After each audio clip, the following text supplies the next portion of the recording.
ಇನ್ನು ಆಗಸ್ಟ್ ತಿಂಗಳ ರೀತಿಯಲ್ಲೇ ಸೆಪ್ಟೆಂಬರ್ ತಿಂಗಳಲ್ಲೂ ಕೂಡ ಭಾರಿ ಮಳೆಯಾಗುತ್ತೆ ಅಂತ ಈಗಾಗಲೇ ಹವಾಮಾನ ಇಲಾಖೆಯವರು ಮುನ್ಸೂಚನೆಯನ್ನು ಕೊಟ್ಟಿದ್ದಾರೆ. ಇದಕ್ಕೆ ಪೂರಕ ಎಂಬಂತೆ ಆಂಧ್ರ ಮತ್ತು ತೆಲಂಗಾಣ ಈ ಭಾಗದ ಇತ್ತೀಚಿನ ವರ್ಷಗಳಲ್ಲಿ ಎಂದೂ ಕಂಡು ಕೇಳರಿಯದ ರೀತಿಯಲ್ಲಿ ಕುಂಭದ್ರೋಣ ಮಳೆಯಾಗ್ತಾ ಇದೆ. ಬಹುತೇಕ ಕಡೆ ಪ್ರವಾಹ ಪರಿಸ್ಥಿತಿ ನಿರ್ಮಾಣ ಆಗಿದೆ. ಹೈದರಾಬಾದ್, ವಿಜಯವಾಡ ಸೇರಿದಂತೆ ಹಲವು ನಗರಗಳಲ್ಲಿ ಪ್ರವಾಹ ಪರಿಸ್ಥಿತಿ ಇದೆ. ವಿಜಯವಾಡದಲ್ಲಿ ಮೊನ್ನೆ ಒಂದೇ ದಿನ ಬರೋಬ್ಬರಿ 290 ಮಿಲಿಮೀಟರ್ ಮಳೆ ಬಿದ್ದಿದೆ.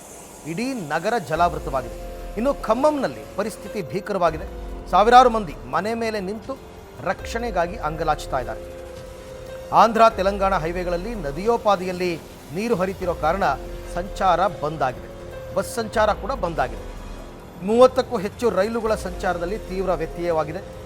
ವರಂಗಲ್ ಬಳಿ ಪ್ರವಾಹದಲ್ಲಿ ಬಸ್ ಸಿಲುಕಿ ಅದರಲ್ಲಿದ್ದಂತಹ 40 ಮಂದಿ ಇಡೀ ರಾತ್ರಿ ಪರದಾಡಿದ್ದಾರೆ.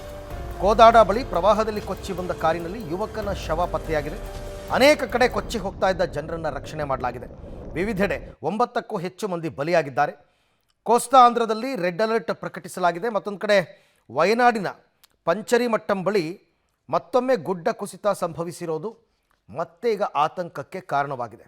ಇನ್ನು ಆಂಧ್ರ ತೆಲಂಗಾಣ ರಾಜ್ಯಗಳ ಸಿಎಂ ಪ್ರಧಾನಿ ಮೋದಿ ಕರೆ ಮಾಡಿ ಮಳೆ ಪ್ರವಾಹದ ಮಾಹಿತಿಯನ್ನು ಪಡ್ಕೊಂಡಿದ್ದಾರೆ. ಅಲ್ಲದೆ ಕೇಂದ್ರದ ಅಗತ್ಯ ನೆರವನ್ನು ನೀಡೋದಾಗಿ ಭರವಸೆಯನ್ನು ಕೂಡ ಕೊಟ್ಟಿದ್ದಾರೆ. ಇನ್ನು ಗೃಹ ಸಚಿವ ಅಮಿತ್ ಶಾ ಕೂಡ ಈ ಇಬ್ಬರು ಮುಖ್ಯಮಂತ್ರಿಗಳೊಂದಿಗೆ ಮಾತನಾಡಿ ಕೇಂದ್ರದಿಂದ ಸಂಪೂರ್ಣ ಸಹಾಯ ನೀಡೋದಾಗಿ ಭರವಸೆಯನ್ನು ನೀಡಿದ್ದಾರೆ. ಮಳೆ ಮತ್ತು ಹಳಿಗಳ ಮೇಲೆ ನೀರು ನಿಂತಿದ್ದರಿಂದ ಹಲವೆಡೆ ಸುಮಾರು 99 ರೈಲುಗಳನ್ನು ರದ್ದುಗೊಳಿಸಲಾಗಿದೆ. ಶಾಲೆಗಳಿಗೆ ರಜೆಯನ್ನು ಘೋಷಿಸಲಾಗಿದೆ.